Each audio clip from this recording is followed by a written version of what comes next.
Hello guys, welcome back to I smart study point. तो जैसा कि आपको पता है 12th में अपना चैप्टर 1 चल रहा था ठोस अवस्था। उसमें आज हम लेक्चर नंबर 8 बनाएंगे। ठीक है, इससे पहले मैंने जितने भी लेक्चर बनाए हैं उसका सबका लिंक डिस्क्रिप्शन बॉक्स में आपको दिया हुआ है। मैं बिल्कुल बेसिक कॉन्सेप्ट से आपको पढ़ा रहा हूँ। ठीक है, चैप्टर 1 आप देखिए, बिल्कुल लेक्चर 1 से बिल्कुल बेसिक कॉन्सेप्ट से मैंने पढ़ाया है। पूरा का पूरा आपको याद हो जाएगा, एक भी शब्द आपको रटने की आवश्यकता नहीं पड़ेगी।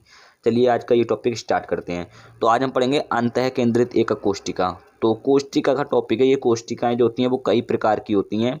तो उसमें आज हम अंतः केंद्रित एकक कोशिका पढ़ेंगे। तो कोशिका देखिए, सबसे पहले पढ़ लेते हैं कि कोशिका क्या होती है। तो कोशिका जो होती है आपकी वो घन के आकार की होती है। ठीक है, जैसे ये आपका घन दिख रहा है, जैसे आपने देखा होगा लूडो का पासा आप देखते हैं, लूडो का गिट्टा जो होता है तो वो घन के आकार का होता है, वो उसे ही हम कोशिका बोलते हैं। ठीक है, अब कोशिका में क्या होते हैं, 8 कोने होते हैं और 6 साइड होती हैं जिसे हम फलक बोलते हैं। ठीक है, 6 साइड होती हैं। तो इसको शुरू करने से पहले कुछ पॉइंट्स हैं जिसको मैंने लिखा हुआ है, देन आपको इजीली क्लियर करेंगे। ठीक है, देखिए मैंने इसलिए नोट कर लिया है सारा कुछ, क्योंकि वीडियो अगर मैं साथ साथ लिखता है इसको तो वीडियो की लेंथ जो है वो काफ़ी लंबी हो जाती है। वीडियो 25 मिनट की या 30 मिनट की पहुंच जाती है। इससे अच्छा है कि मैंने लिख लिया है यहाँ पे, आपको इजीली क्लियर कर देंगे सारा कुछ। देखिए, जब भी आप कोई कोशिका लेंगे, कोई भी कोशिका हो, क्योंकि कोशिका 4 प्रकार की हैं। ठीक है, मैंने आपको बता दिया, पहली हमने ये ले लिया आज। ठीक है, तो कोई भी कोशिका हो, आप उसमें अगर कोने पर स्थित परमाणु की संख्या लेंगे तो उसमें जो एक परमाणु का योगदान होगा वो 1/8 होगा। अभी जब हम करेंगे तो आपको पूरा क्लियर हो जाएगा एक बार में ही। ठीक है, देन जब हम फलक पर स्थित एक परमाणु का योगदान लेंगे, यानी कि साइड जो होंगी उसकी, तो आपको 1/2 लेना होगा। ठीक है, देन केंद्र में उपस्थित एक परमाणु का योगदान, अगर आप केंद्र, जैसे केंद्र क्या है, केंद्र ये है। ठीक है, लूडो का, जैसे लूडो का पासा होगा उसका कोई ना कोई केंद्र होगा अंदर जाके, तो ऐसे यहाँ पे एक केंद्र है इसका। तो केंद्र में उपस्थित, केंद्र मतलब होता है बीच में बिल्कुल। ठीक है, तो केंद्र में उपस्थित एक परमाणु का योगदान क्या होगा, आपका 1 होगा। ठीक है, अब देखिए अपना टॉपिक क्या है, टॉपिक है अंतः केंद्रित एकक कोशिका। इसमें देखिए है क्या, बहुत ईजी है। ये कह रहा है कि इस प्रकार की एकक कोशिका में 8 परमाणु घन के कोनों पर स्थित होते हैं तथा एक परमाणु घन के केंद्र में स्थित होता है। क्या कहना चाह रहा है, देखिए जैसे अपने पास ये कोशिका है, ये इसके 8 कोने होंगे, 1 2 3 4 5 6 7 8। तो 8 परमाणु मैंने इसके कोनों पर लगा दिए। देखिए ये हल्का डार्क दिख रहा होगा आपको, मोटा मोटा, तो ये परमाणु है। तो 8 परमाणु मैंने इसके कोने पर लगा दिए, और कह रहा है कि एक परमाणु इसके केंद्र में स्थित होता है। तो एक परमाणु इसके केंद्र में आपको यहाँ पे दिख रहा है। ठीक है, तो ये होती है अपने पास अंतः केंद्रित एकक कोशिका। ठीक है, क्लियर है। देन अगर हमें इसमें परमाणुओं की संख्या निकालनी हो तो कैसे निकालेंगे, कि इसमें परमाणुओं की संख्या कैसे ज्ञात करते हैं।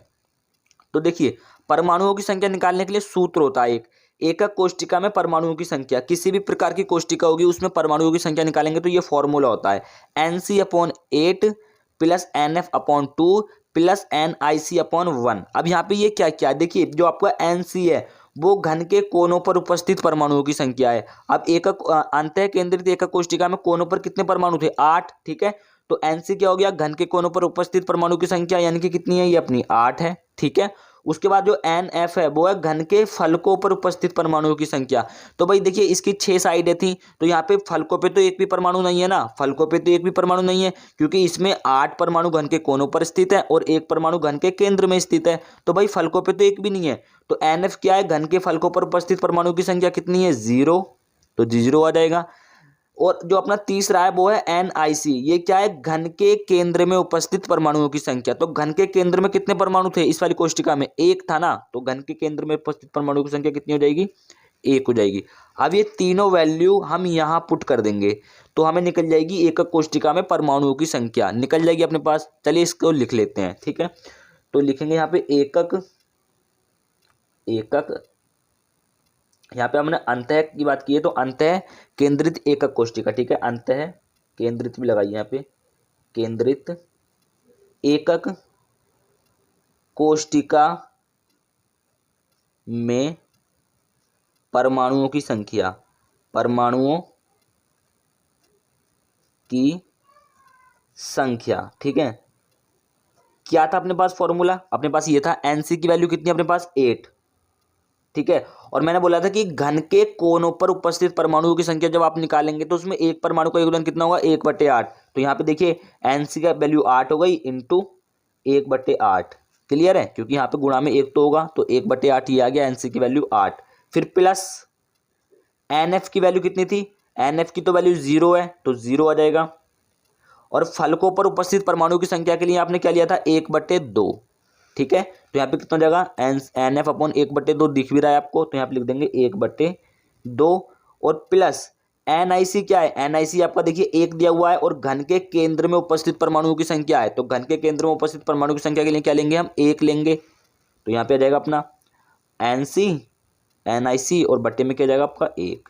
ठीक है, अब देखिए इससे तो आपका ये कट जाएगा, तो यहाँ पे कितना बचेगा आपका 1 बचेगा, फिर प्लस यहाँ पे कितना हो जाएगा 0 एकम 0 यानी कि ऊपर 0 हो जाएगा, और 0 में आप किसी भी संख्या की भाग देते हैं तो वो 0 ही आता है। ठीक है, और प्लस इससे इसको भाग देंगे तो यहाँ भी आपका 1 आ जाएगा, यानी कि 1 + 1 0 हो गया, 1 + 1 कितना हो गया 2।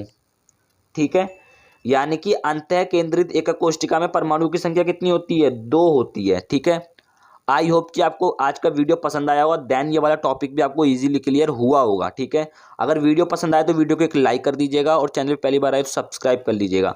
हम मिलते हैं आपसे किसी नेक्स्ट वीडियो में। अगला टॉपिक जो होगा अपना होगा फलक केंद्रित एकक कोष्टिका। तब तक के लिए जय हिंद, वंदे मातरम, भारत माता की जय।